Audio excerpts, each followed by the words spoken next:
मुर्गी और बाज। एक बार की बात है, एक मुर्गी और एक बाज आपस में बातें करने लगे। थोड़ी देर में बाज ने मुर्गी से कहा, तुम ना सबसे अधिक एहसान फरामोश पक्षी हो। ऐसा क्यों कह रहे हो? मुर्गी ने गुस्से से पूछा।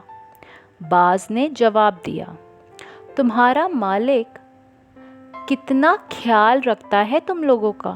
तुम लोगों को खाने के लिए देता है, तुम लोगों के लिए घर बना के रखा है, तुम्हारे बच्चों का ख्याल रखता है, तुम्हारे अंडों का ख्याल रखता है। लेकिन मैंने देखा है, जब भी वो तुम लोगों के पास आता है तो तुम लोग उससे मिलने की जगह इस कोने से उस कोने उड़ती फिरती हो और उसको कितना परेशान करती हो, कितना दौड़ाती हो। अब ये एहसान फरामोशी की निशानी नहीं तो फिर और क्या है? तुम बहुत एहसान फरामोश पक्षी हो। मैं तो एक जंगली पक्षी हूँ, फिर भी मैं कितना दयालु हूँ और लोगों का कितना ख्याल रखता हूँ। मुर्गी ने धीरे से बोला, हाँ, बात तो तुम्हारी सही है, तुम तो कितने दयालु हो।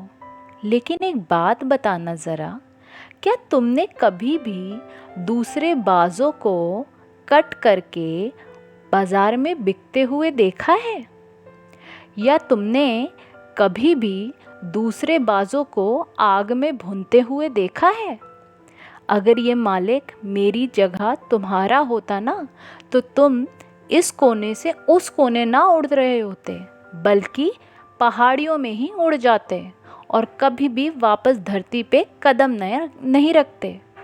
मेरा मालिक कोई हमारी सेवा करने के लिए हमें यहाँ पे नहीं रखता है, बल्कि उसका खुद का स्वार्थ है इसके पीछे। ये बात सुन के बाज को अपनी बात पे बहुत अफसोस हुआ। तो हमें इस कहानी से क्या शिक्षा मिलती है? हमें इस कहानी से ये शिक्षा मिलती है कि हमें सोच समझ करके ही किसी के बारे में कोई राय बनानी चाहिए। Thank you for liking, sharing and subscribing Medhasvi Learning. Please continue to support us. Thank you. See you again.